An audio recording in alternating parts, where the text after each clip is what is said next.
What's going on, everybody? Welcome to the Marriage Shop. I'm Mike. This is Wendy. Ain't she beautiful? Don't you agree? And you're in the Marriage Shop. All right, welcome. Welcome to Monday. It's the middle of June, and we got a little break from all those 100-degree temperatures out here. So today was a nice, chilly, probably like 90. So that was amazing. Yeah, and we've had some cool nights. So we're back in Evans. We were in San Antonio, I think, when we came to you last week. In the beautiful city of San Antonio. It was good to be back. We got a chance to go down to the Riverwalk, visit some of our old places, our old house, and spend some time with family. And then we rounded out the trip in Dallas, which was amazing. Yeah, so we got a chance to see some good friends in Dallas, and I'm not gonna start naming them all off because I'll mess up and miss somebody. But I will name Eddie Reeves since he's like kind of the ringleader of the crew. Yeah. and so we got a chance to see Eddie and his wife. It was great, and we got a chance to see about a dozen friends from the Dallas area. Yeah. So that was really good. And so now we're back here. And, maybe with nowhere to be for a little while. So that'll be amazing. So. Yeah, we're looking forward to that. So we're glad to be back with you and glad that you guys show up for us every Monday at 7. If you think somebody could benefit from joining in the conversation, make sure you tag them and drag them in. What? Well, I was going to say tonight in particular, I think there's a good number of people that are going to be able to benefit from this conversation.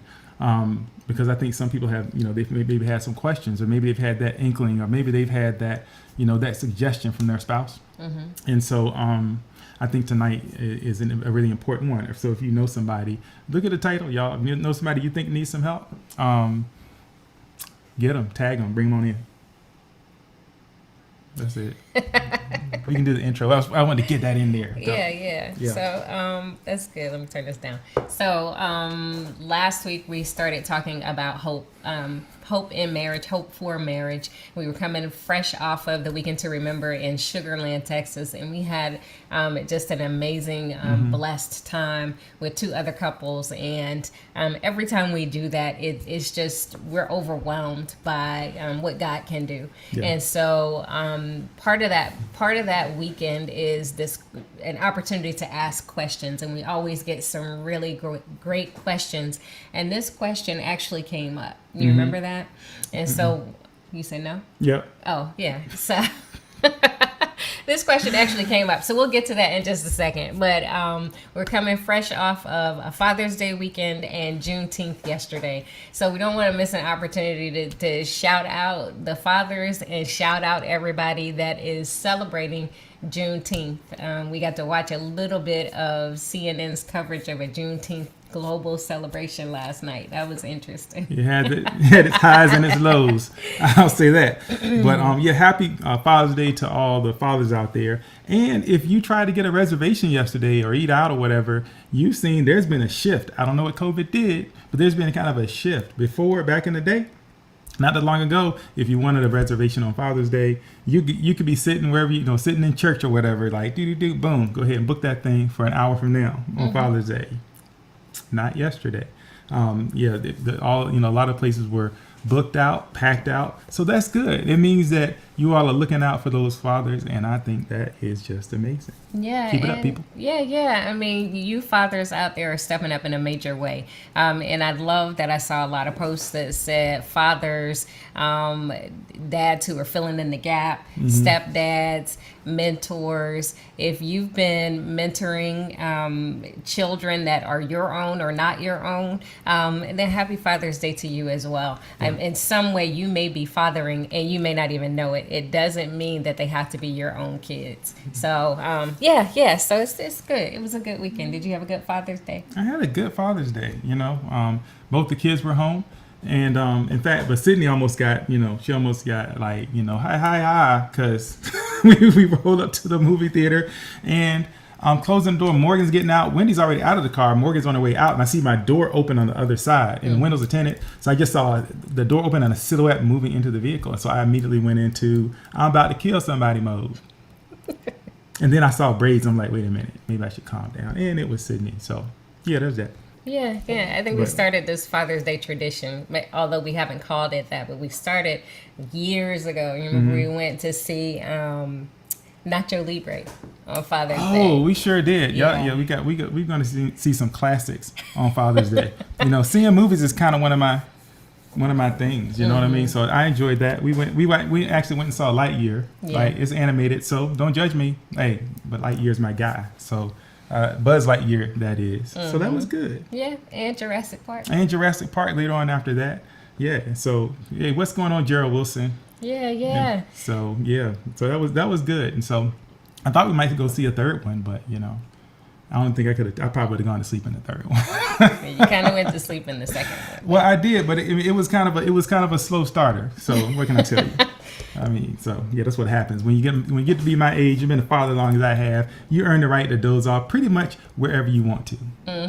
Doggone it. Yeah. So back to what we're talking about tonight. So I mentioned that this came up as a question, but you want to tell them what we're talking about specifically, and then I'll bring that up. So we're talking about maybe when you get help, right, with your marriage.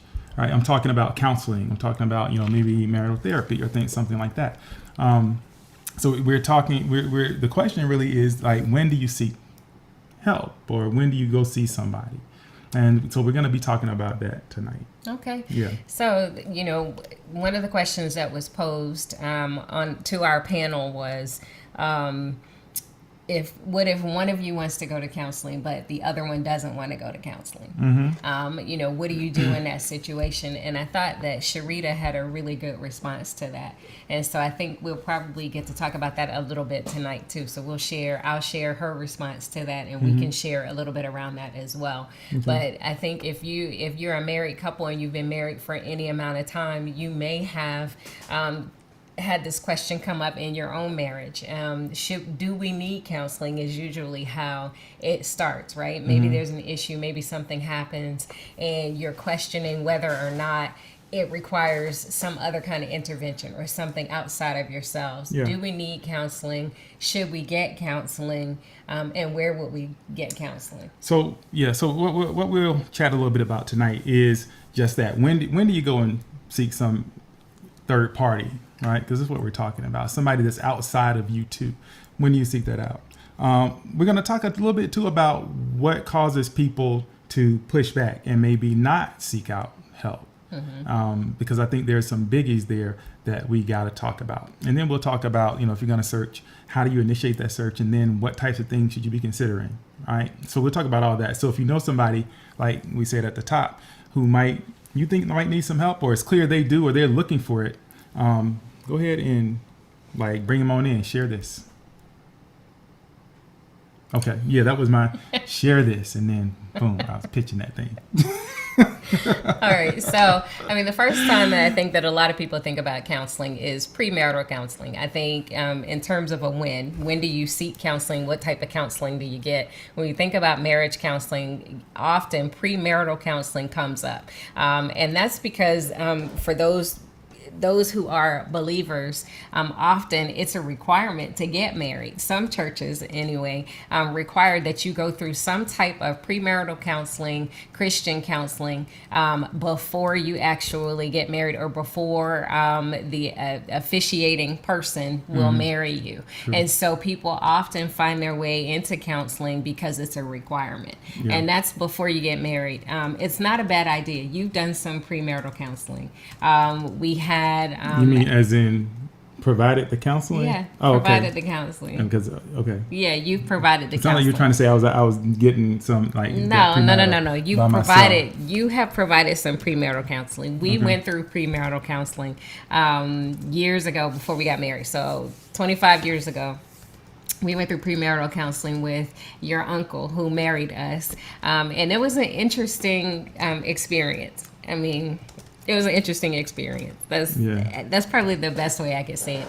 I'll just say that he said everything that he needed to say to make sure that we knew what we were getting into. Yeah. Yeah. And I think that's part of that whole process, right? Asking the questions or bringing the things forward that people may not bring forward on their own. And so I'll say there are probably 5 major reasons. You could probably come up with a few more, but in the chat you'll see 5 major reasons you might seek out a counselor or therapist, right? Okay. Right. At the start of something, generally we're talking like premarital. Yeah. But if you're going to start anything major that either involves the two of you coming together to accomplish something, or it's about the relationship, whatever it is, at the beginning of major things. Maybe that's the thing, maybe it's about starting a family. Maybe it's about starting a marriage. Maybe it's about going out and buying that house, whatever. Right. So, to start, all right, that's number 1. Number 2 is growth. If you're just seeking to grow, if you're seeking to learn more about each other and you've kind of run out of ways to do that, a lot of people they plateau and things get stagnant. Yeah. And it's like, man, there's no more new things to talk about. There's no more questions, but I feel like I don't quite know you still. Maybe it's about growing. Maybe when something changes, and in the same way, when we maybe change careers, maybe it's, children, maybe there's something that we, age, whatever, right? When something changes. Number 4 is when there's tension and you just can't quite get after it. It keeps popping back up. Or number 5, when there's trouble, when there's something major, you both know what it is and it's threatening your marriage. Those are 5 reasons that you might seek out counseling. Yeah, that's good. Mm-hmm. That's good. I mean, I think a number of factors feed into those things, but Yeah. it kind of falls under those categories. And one thing that comes to mind is when there's a death in the family, Yeah. right? So when people are experiencing grief on either side of the marriage, that certainly can be under change. It can be under tension. It can be under trouble. It can fall under a number of umbrellas, but it certainly is a change, could pose a change in dynamics within your marriage. So that's good. But, so I started out saying premarital counseling. When we went through our premarital counseling, so Mike's uncle is Tree, right? We call him Tree because he's really tall. Is that why he's? Yeah, pretty much because he was tall. That's how you did it back in the day. If you're tall, your name's Tree. If you got a black dog, your name is Black, and that's just how it is. Yeah. So Tree had us in the basement. We were sitting up straight. Yeah. I mean, he definitely had our attention. It was weird. It was like, it wasn't like, because I've known him my whole life, obviously. He's my uncle, my mom's oldest brother. Mm-hmm. And I mean, it's all cool. It's been all love. It's easy. But for some reason, this day, it felt different. It was hot. I know It that. was hot in that basement. I think maybe before we got there, maybe he turned the AC down just to make it, we could feel it a little bit. That was funny. It was real interesting, but he really kind of forced us to do some introspection, right? Yeah. So this whole idea of marriage, we knew that we wanted to get married. We had committed to doing it. We were excited about it, but he forced us to really kind of look and search within ourselves to really be sure that this was what we wanted to get into. And then he just kind of laid it out for us, which is one great possible benefit to getting premarital counseling, but that's just kind of the beginning stages. And so I think as you talk about all of the reasons that people may, or when they may seek counseling, what keeps people from seeking counseling? What do you think?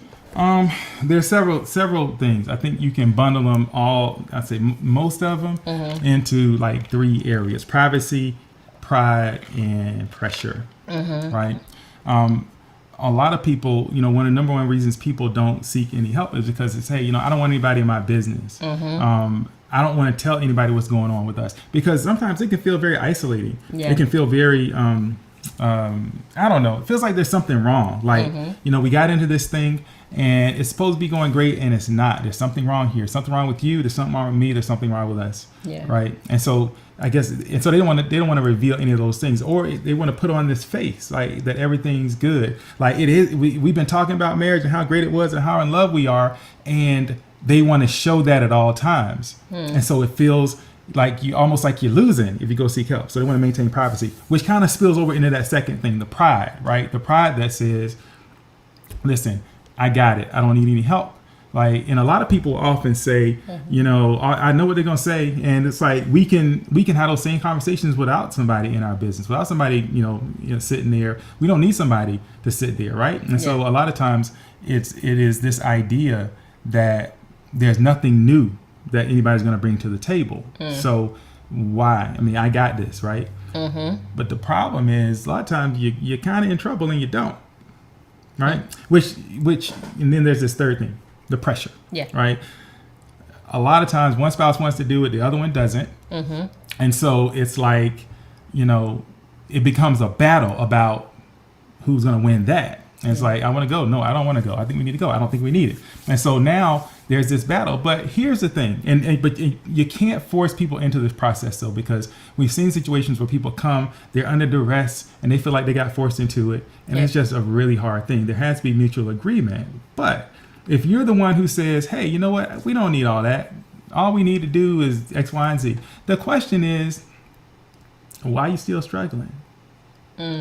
And if you're about to blame your spouse to say, well, they're the reason we're still struggling, you probably need to talk to somebody, right? Because a lot of times this is about like you really, how you enter into this relationship, what your expectations are, what you say when you're angry and you pissed off. What do you do next? A lot of times it's about you, right? A lot of times it's like, if you're not getting what you want, well, how do you respond? Bottom line is, this idea that I'm not doing it because you asked me to and you're pressuring me, I need y'all to move that out the way and look at the reality. The reality is there's a way that we thought this might be going, and it's not going that way, right? So, but the pressure, right? That's the pride. What did I say? Privacy, pride, and pressure. Yeah. Okay. Now, I want to be clear because I don't want to suggest that everybody that's going to see a marriage counselor is in trouble. Yep. And that's why we put that number 2 in the chat. Growth, right? That growth piece. A lot of people use therapy, individual and couples, as a way to just kind of continue to grow and to dig deeper and to seek out new things in their relationship. Yeah. And that feels like, wow, why would I do that? And we can just sit here and watch this movie. We can just kick it and talk or whatever. Or we can just enjoy this peace that we have. I don't want to like unsettle anything. Yeah. Because things are good right now. I don't want to be asking questions that might get things unsettled, right? So, but it is having a third party there who's not either of you, who's not on anybody's team. It's a great opportunity to begin to open up some conversations that otherwise wouldn't get opened up. Yeah, I think that's good. Hey, I see that Lady T and Shannon are on, and we love that you guys are here and you're dropping some good comments in there. And he says, "Did you need counseling to talk about hair?" I appreciate y'all. Man, why you playing? We've talked about hair right here in the shop. Hair is a big thing, and people have their feelings about hairstyles, hair changes, all that stuff. But maybe that's a huge thing in somebody's marriage, and if it is for you, that might be something that you could go into some counseling about. But there are a couple of things that you mentioned, and I think that is necessary to touch on. So you said you might be the one that needs to seek help, and so this whole idea of marriage counseling, right, can start with individual counseling, and that was kind of Sharita's response, right? When the question came in about if one spouse wants to seek counseling but the other one does not, her response was that if you're the one that's seeking it out, then you should go. You should go ahead and go into individual counseling, and perhaps if your spouse then sees a change in you or sees that something positive is coming from it, that then they may be compelled to go, but not to pressure them into going into counseling. And I thought that was a very insightful response and a good approach. Yeah. And so often in marriage, the bottom line is we may not both be where we think we are, right? Oh, say, go ahead. I know you're about to elaborate. Yeah, that was good though. Go ahead. Yeah. So it happens that in a marriage, as you're having conversations or there's an issue or there's tension, when you're communicating about it, one person may say, we're good, right? I feel like everything's going fine. Everybody has problems. It's not a big deal. The other person could be on the other side of that saying, no, I think that we're really in trouble. And so unless we're having open communication about it, constant communication about it, and we're getting and kind of comparing notes to see where we are, because we may not, and rarely are you exactly on the same sheet. Yeah. Rarely are you exactly on the same sheet, but you can get close. And so I think that sometimes one person could think, hey, next week we could be headed towards divorce. And one person is thinking it's all good. That's where there's that disconnect, right? Yeah. And so that can cause this kind of a rift, because the one person is saying we need counseling. I think we're headed towards divorce. Everything is just this is disaster. Yeah. And the other person is just kind of blowing it off. That is a huge or a key indicator that perhaps you need to come together, have a different conversation, and counseling might be a good fit for you. Yeah, that particular scenario, a lot of times.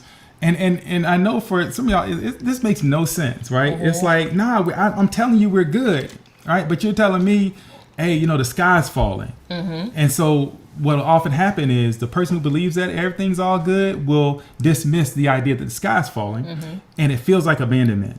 And so now the argument becomes about, or the tension becomes around you abandoning me when I told you there was a need, you didn't meet that need, right? Yep. And you're saying, well, there was no need in the first place. You see, right? So maybe the truth is somewhere in the middle. And if you all are not together coming to what that truth is, maybe somebody else can help you to get there. Somebody who is what we'll call disinterested, right? Their only purpose is your marriage. Your marriage is kind of the thing. It's the client. It's the thing that they're caring for, right? And so in order to care for that thing, there's some realities that have to be kind of brought to the surface. And a lot of times that person is going to help you discover what those realities are. Things that maybe you never thought about. Things that maybe you talked about before. And yeah, we've all been there where you go in and you talk to somebody, or there's conversation happening and someone says something and your spouse is like, yo, that's genius, that's amazing. And you're like, well, I've said that 10 times, right? And so now we get all in our feelings about the fact that I said it before, but you didn't listen to me. If you don't take anything else from the time we spent here tonight, it doesn't matter where the breakthrough comes, right? Receive the breakthrough and get over you. That's all. That's good. Yeah. Say that again. Receive the breakthrough, the breakthrough. Receive the breakthrough, y'all, and get over yourself. It doesn't matter. And we're not talking about kids tonight, but it's the same thing with your kids. A lot of times, your kids will talk to somebody. You know, our kids talk to Prentice Gilbert, our youth pastor back in the day, and he'll drop some things that'll be like, boom, light comes on, and I'm like, yo, I've been trying to turn the light on forever, right? It doesn't matter how the light comes on. And once we get beyond that, and we realize we don't have to be the one always to create the change, that sometimes God is working on our spouses by other means, then we can get somewhere. Yeah. So 2 things there. I think that when there is one spouse who says we need to talk about this, we need to talk to someone about this, and they're urging both parties to talk to someone, know that they're going to talk to someone. Yeah. And so, what we're talking about is seeking professional help, or I say professional help. Yeah, specifically, whether that's Christian counseling, seeing a couples therapist, a counselor of some sort, or someone that is a disinterested party, as you mentioned, right? So, Shannon, you asked a great question, right? You said, should you seek counseling from family members or friends who are, can you go to his question? I want to make sure I say it. I think it is, yep, right there. Should you use family members who are pastors and ministers as your personal counselor? And so I know Mike has an answer to that, but what I'll say is, it speaks to what you just said, right? It needs to be someone who is not on, in your case, Team Shannon or Team Lady T, right? That there's no history, that there isn't this past established relationship, so that the other person may feel like you're going to be taking their side. That's why it becomes important to seek somebody out that you both mutually agree on, which is what you mentioned earlier. Coming into mutual agreement about who you choose to go to counseling with is critically important. Yeah, I completely agree with that. And oftentimes, the people who are family and pastors and all that are around us, they mean well, quite capable. The problem is twofold. It is almost impossible for a person to walk into a situation without some kind of bias already in place about what they think about you, what they feel about you, whose story they empathize with the most or whatever. And a lot of people, and they're forced to be able to make that distinction and that separation because there aren't other options. But if there are other options, I think it's important to take them because the person who's providing that care for you, they have their own biases. It's important to separate that out. And for you as a couple, because if I think that the counselor that we selected kind of favors Wendy because there was a previous connection or something like that, it almost doesn't matter if that's the truth or not. Yeah. And so by picking somebody who's not associated with you already, where there's not a strong association, then you eliminate that little bit of a thought. Because when those conversations get real tough and you're thinking, why are you like on their side and not my side, all that foolishness, you don't need all that other noise in the way, the noise of a previous relationship. So if it's possible, seek somebody who you don't have a close relationship with, maybe somebody you don't know at all. Yeah. Yep. And, we've talked about this before.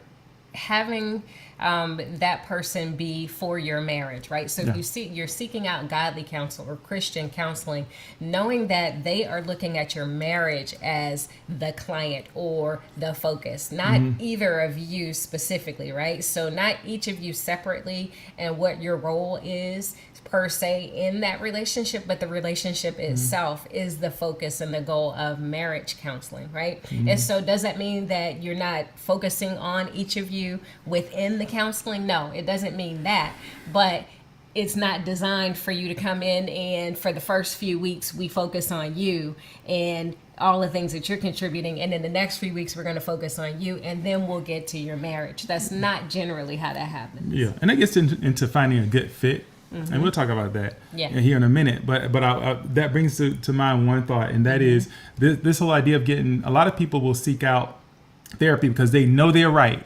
Right, we got to get this counseling. When I say therapy and counseling, I'm using those interchangeably. Right, a lot of times it's about what the focus of the work is, who's doing the work, or whatever. But to keep it simple and straight, I'll just say counseling tonight. But a lot of times people want to go into counseling because they want for the counselor to tell their spouse why they're wrong. Right? They want to. You need to fix my spouse, and so that's why a lot of people go into it. It is not for that. If for anything, you need to go in with the mindset to like fix you. So that's good. That's good. And I think that's good advice as it pertains to marriage in general, right? When you start to have issues or challenges or trouble in your marriage, it's always a good idea to start with you, right? How am I contributing to this? What have I done that is contributing to it? How have I changed? Or what dynamics have changed before we point the finger at our spouse. It's always easier to look at the other person and blame them or see the faults in them. It's not always easy to look at the faults within ourselves. So I think you kind of hit on something there. So So we got a few people checking in. Oh, okay. I see Hey. Clarence Howe is in the house. Yes. Straight out of Houston. Sorry we missed you last week, man. We got you next time. Yeah. We got Justice Smith. Hey. And the new baby out there and all that. We got who else do we have in here? We got Trey. What's going on? Representing the singles. And please, like if you know singles, the marriage shop is where they belong, right? It sounds like it's counterintuitive, but trust me on that. And so if I missed you, my bad. I'm gonna try to come back. I'm gonna try to come back for you. All right. But thank y'all for being here. We appreciate it. All right. So. Yeah. So I love this. I actually made a comment like this recently, Justice. So thank you for dropping it in there. He says, I highly recommend a therapist who is an authentic Christian, but not a Christian therapist. I want you to say more about that. But the statement that I made was the difference between seeking godly counsel and seeking counsel from a godly woman. Yeah. You remember that? I remember that. Yeah. And so we want you to say more about that, unpack that a little bit, and we'll come back to that comment because I think essentially it comes down to where you feel the most comfortable, right? And so when we talk about fit, it's about what's going to work best for both of you. And so there's how you find a therapist, and there's how you make sure that person is the right fit for your marriage. Yep. And so that is important. And so we're talking about whether you have a therapist with a Christian perspective. That is about perspective is important. How does your therapist see the world? Like, when we were doing, we're kind of dialing down a lot of that type of work specifically ourselves.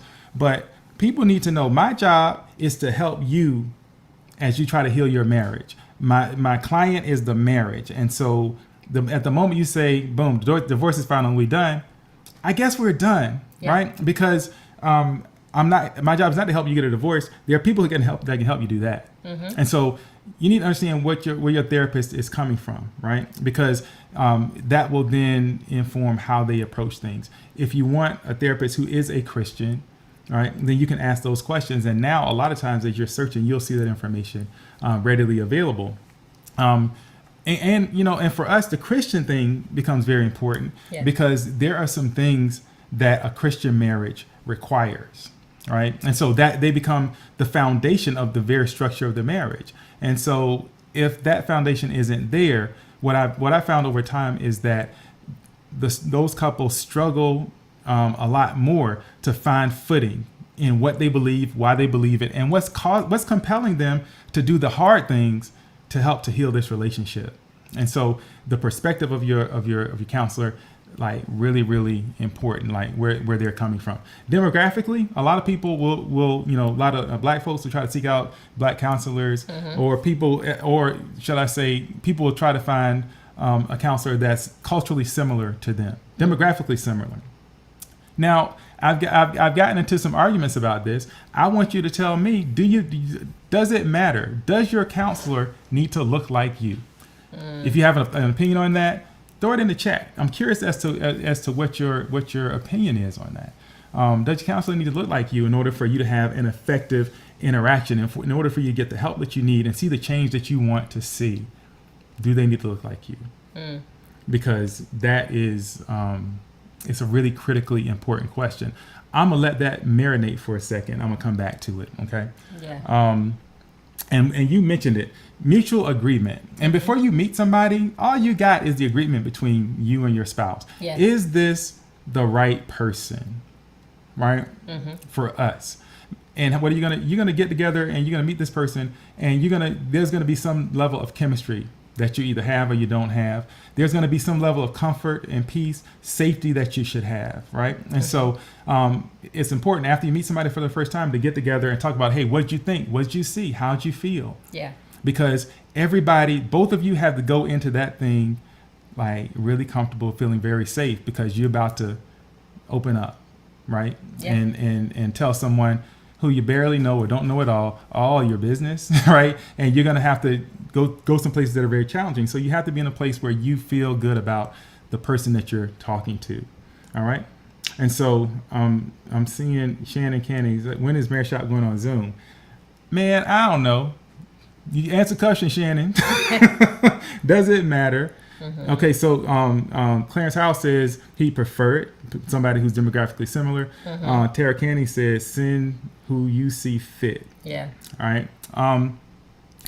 I'll tell you this, and a lot of people, push back. I was doing a talk one time over at the university, and this was the topic, right? Finding somebody who's culturally competent, and I would suggest to you that you don't necessarily need a counselor who is demographically similar to you.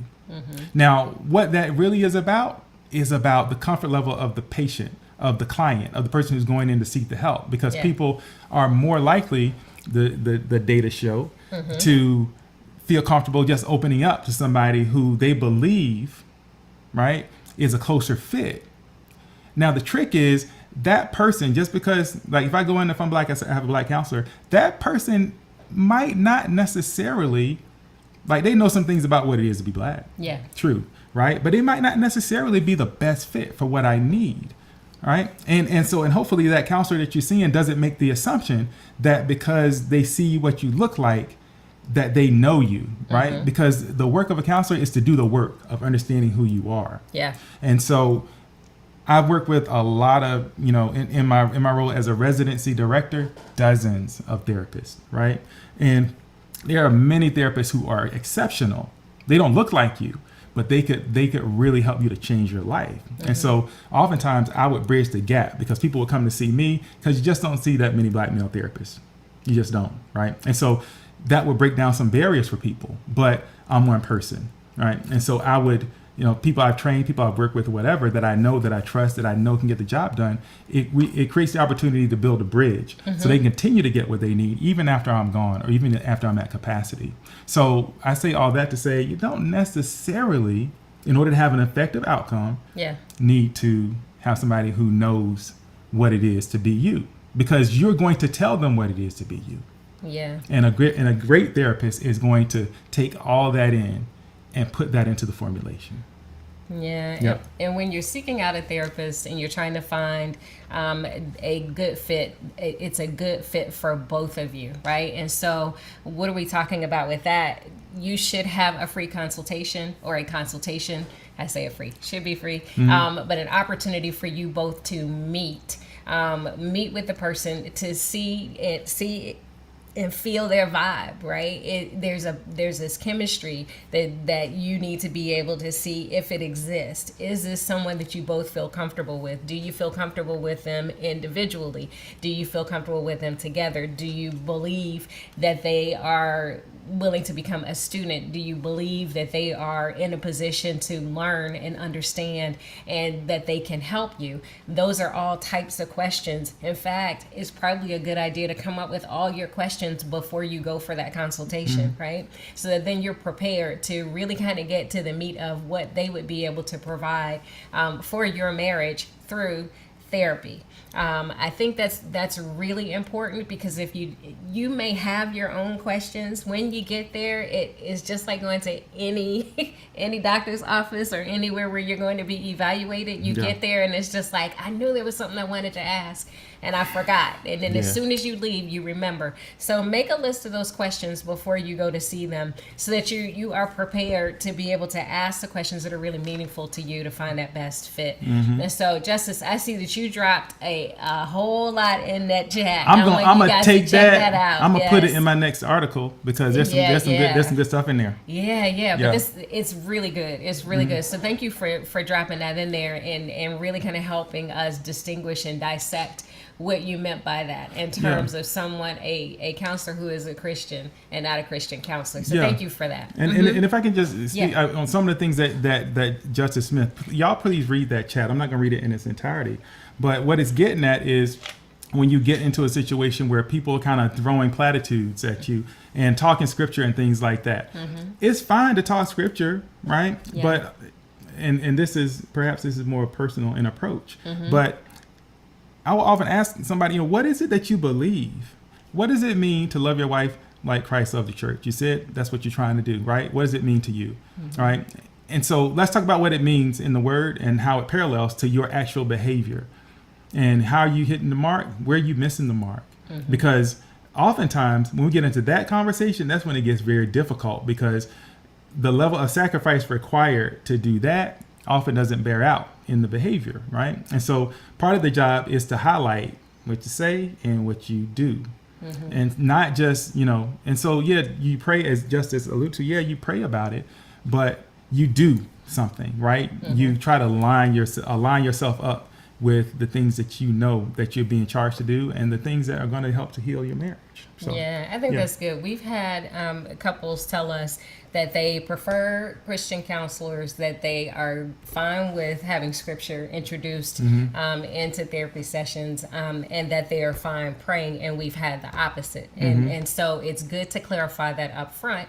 And in that list of questions or desires that you have in seeking out a counselor or therapist, that you're prepared to have those discussions up front, right? Because that really kind of sets the tone for what occurs when you're in those sessions, because you certainly want to consider everything that might have a bearing on you, the two of you being able to move forward in your marriage. It may not be that you're going to have a breakthrough. It may not be that it's the thing that changes everything completely and you do a whole 180.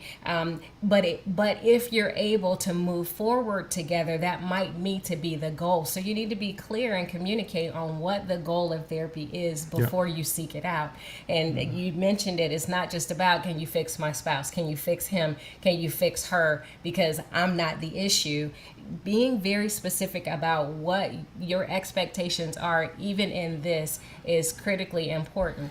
I wanted to bring that up because sometimes, even if you are both Christian and you got married in a church and that's how you're living your lives, there could historically be church hurt or something that has occurred in a church setting that prevents one of you from being able to move forward with that perspective on counseling. And so you want to be sensitive to that. Yeah, absolutely. And so it becomes more of a barrier than it does anything else, right? And I will say you don't in order to get where you need to get, you don't have to have a Christian counselor. You just don't, right? Because if you understand what your instructions are, a lot of times what is revealed in that process, it'll show you where you're falling short. Maybe it'll show you where maybe you need to strengthen up. It'll show you where maybe you are rocking things, you're doing okay, right? But it's about beginning to unearth things that you can't by yourself. Thomas Kelly said, doesn't necessarily need somebody that looks like him, right? In fact, if they don't have an attachment, they can be more objective. Yep. That's exactly right. Right. That attachment causes people to hear, see, and do things differently than they might otherwise. Yeah. Right. There's no question about it. And so the thing is, you don't know what happens if you didn't know somebody. The fact is, you do. Right. And so having someone who is not as familiar is very important. And so, and I think we need to say too, on this whole topic of why do people even care?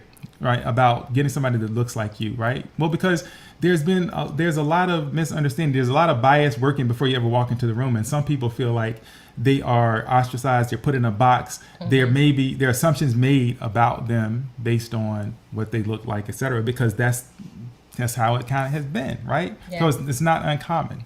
But I will tell you this. In the field of this type of work, counseling, mental health, therapy, things like that,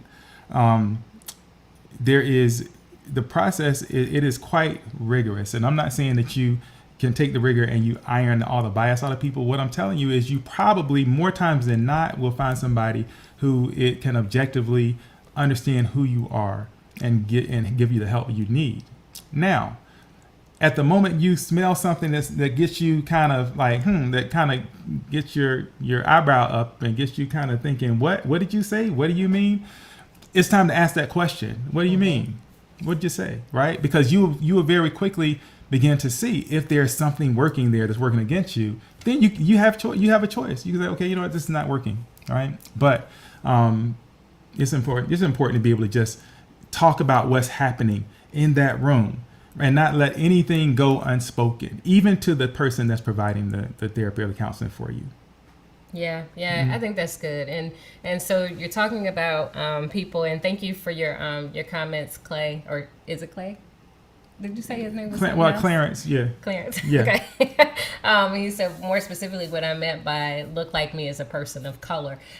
So, person of color, gender is also, has come up. Do you prefer a man or a woman? Mm-hmm. Does a person need to be older or younger? Do they need to be from your region of the world? There's so many different things, right? If somebody's not from the South and we're both from the South, will we prefer not to see them versus somebody who's from the South? Maybe there's something about that. The familiarity sometimes brings comfort, but is it a requirement? That's the essence of the conversation, right? When the two of you are coming to mutual agreement about seeking out the therapy, and you talk about what your expectations are, you also want to discuss what your requirements are. So when you're making that list of your questions, you're talking about what you're expecting to accomplish through therapy, and then you want to talk about what requirements you have.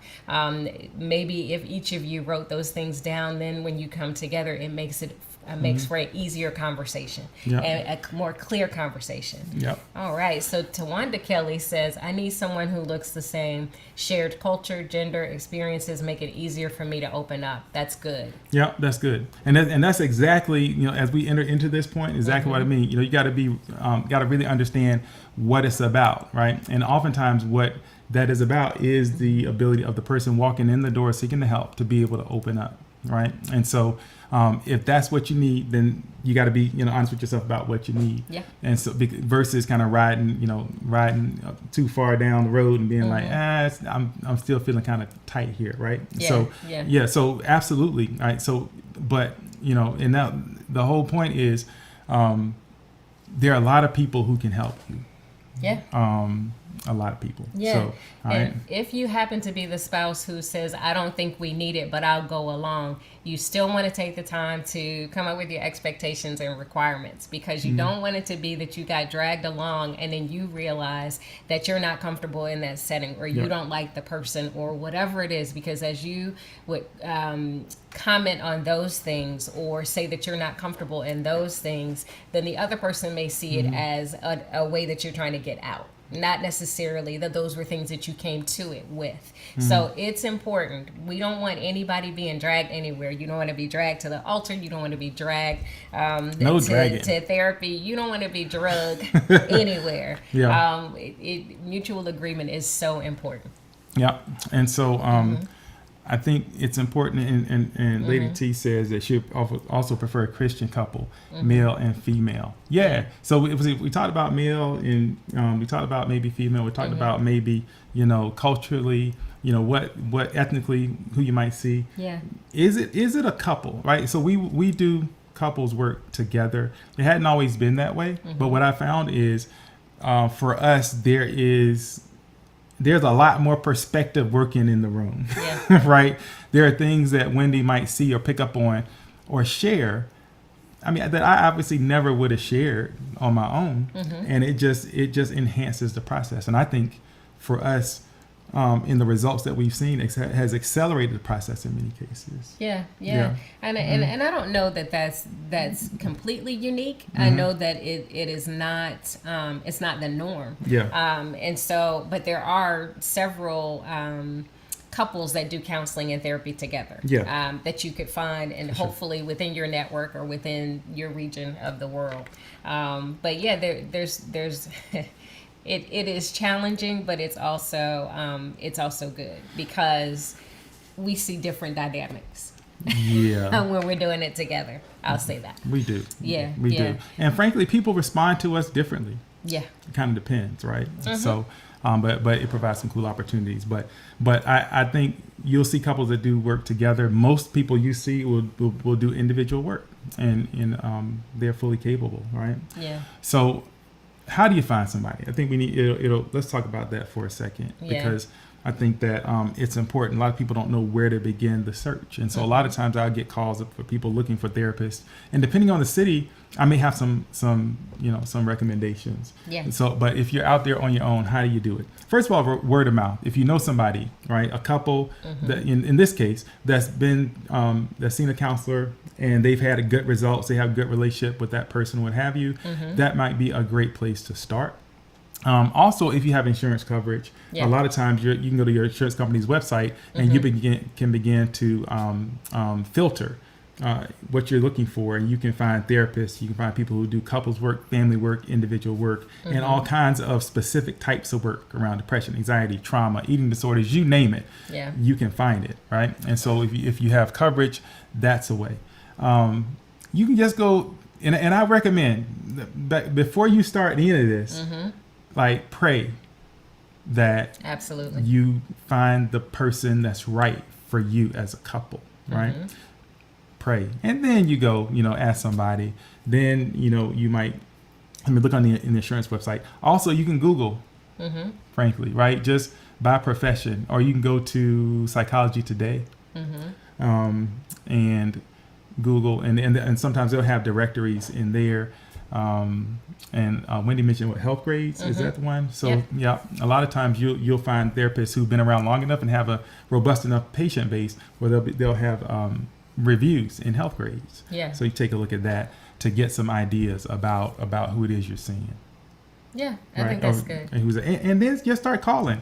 And if you do what Wendy said earlier, knowing the things that are important to you, you can pick up the phone and start calling and asking questions about what their perspective is. How do they see the world? What does their patient base look like? How do they approach things? How do they carry a couple through this process? Yeah. Another important thing to consider is your budget, right? Because most therapists, there are some that are in network and out of network, as it's referred to, and so your insurance may cover it. Some insurance doesn't cover it, and some of you may not have insurance. And so if you don't have insurance, what is your budget for being able to afford therapy, or what are you willing to budget to be able to pay for therapy, marriage therapy? Well, what were you gonna say? by the way, so a lot of times there's some policies that cover it, but a lot of policies don't cover couples therapy specifically, right? What they will do is maybe cover if you're being seen for depression, and then you add on the couples piece as an add-on to that, then maybe you can get reimbursed for that. A lot of them don't, right? And so that's important to know. It's important to check your policy, call them up, and see if they cover that. Also consider things like employee assistance programs that will often have a certain number of sessions, individual, sometimes family, sometimes couples. If your company has that, you can get a certain number of sessions through your employee assistance program at no charge a lot of times. Yeah. Yep. And in terms of your expectations, just know that wherever you seek counseling or therapy, whatever you want to call it, there are no guarantees with it, right? So we talked about having your expectations. What do you expect to accomplish or achieve through going through therapy or couples therapy? You also have to know that there's no guarantee. There's no one who can say, if you come to us, we guarantee 100% that your marriage is going to be better or that your marriage will be saved.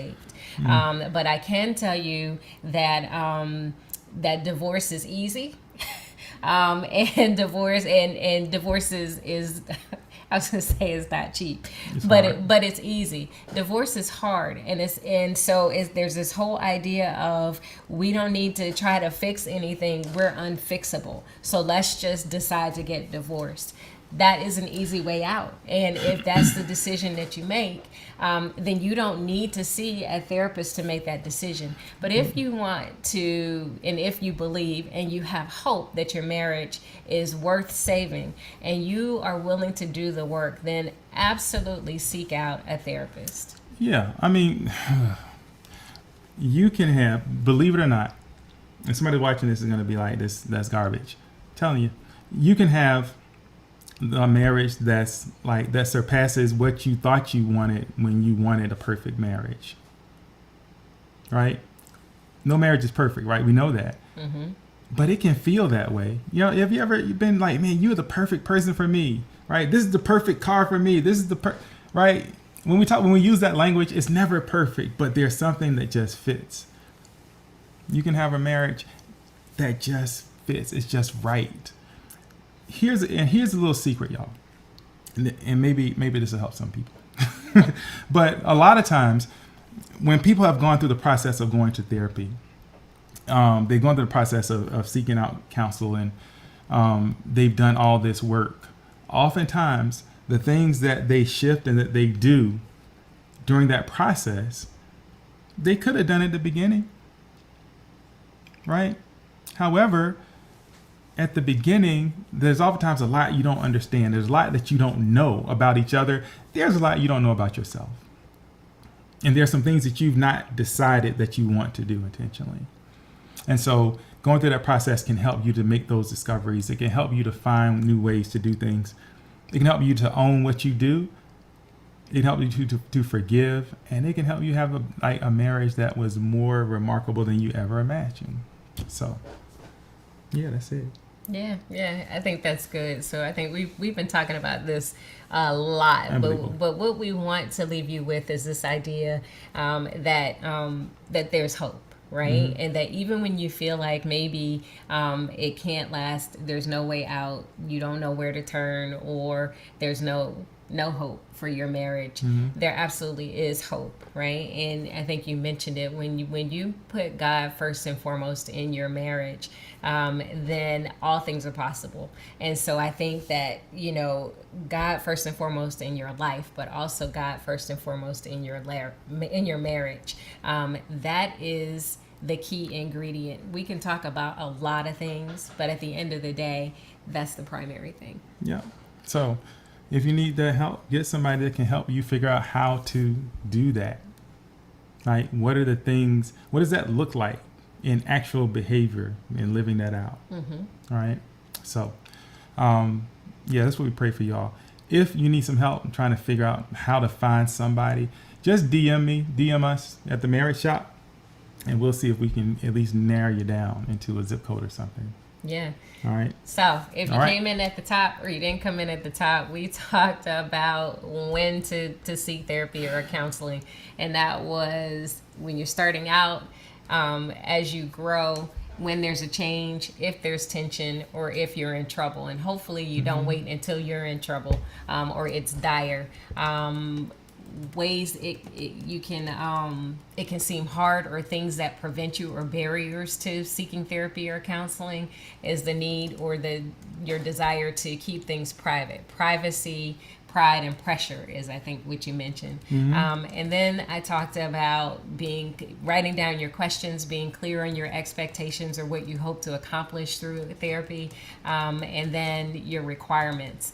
And then also, really, if you're not the one who has the idea, making sure that you have clear and open communication about coming together, why you should go, what you think, and how you think it will benefit you, and then coming into mutual agreement about what it will be and potentially what it can do for your marriage. And then, of course, above all, keeping God first in your marriage. So that's what we talked about tonight. If you think somebody else might benefit from hearing any of that, or you want to talk about it a little bit more, make sure you tag them, bring them in, and message us. We're happy to get your messages and respond. And we're just always thankful that you guys join us here every Monday at 7. Yeah, thank you. So we're gonna pray and get on out of here. Is that all right? Yep. Let's go. Heavenly Father, we just come tonight just thanking you for who you are. Thank you for being God, and thanking you for encamping your angels all around us, even in the form sometime of professional help, God, counselors and therapists and people who just want to help us win in our marriage, God. So help us to seek the help when we need it, and to find it, God, in people that you've gifted for that type of work. Ultimately, God, help us to help each other to just be more like you, to love each other the way that you love us. And we'll be sure to give you the honor and praise, God. We love you. We praise you. We pray these and all blessings in Jesus' name. Amen. Amen. Amen. So we pray that you guys have an amazing week and that you meet us here next week. And until next week, have a blessed week. Oh, yeah. Peace, y'all. Oh, yeah. Oh, yeah. It's your boy JC. I'm in the mood. Love. Lately I've been constantly thinking about you, babe. You drive me crazy. Yeah. And girl, I want this. Got me all up in my feelings. Oh, what a feeling, yeah. I knew the first time I laid eyes on you that you would be here forever. I'm not being arrogant, and I still can't take my eyes off you. 'Cause you made me better, so much better. I'm in the mood to love you for a lifetime. I'm in the mood to love you for a lifetime. Yeah. I love your kindness, I love your confidence. Oh, you're the finest. So glad you're mine, yeah, yeah, yeah. I don't wanna be with nobody else. Give me your love, that's all the wealth I need. Baby, you're priceless to me, yeah. To love you for a lifetime. I'm in the mood to love you for a lifetime. Yeah. Whoa. Promise I'ma be around. I'ma always hold you down. Won't you come and hold me now? Won't you come and hold me now? I just got a new coupe. Yeah, I know I got a roof, but I always keep it down with you. Yeah, and I know they see. Girl, you're my queen, and beauty speaks for itself loud and clear. Yeah. So throw it in the air. It's the sweetest sound to follow my ear. And I want the world to know I love you forever. And that's a long time, babe. But I got time for you, baby. I'm in the mood to love you for a lifetime, for a lifetime. I'm in the mood to love you, yeah.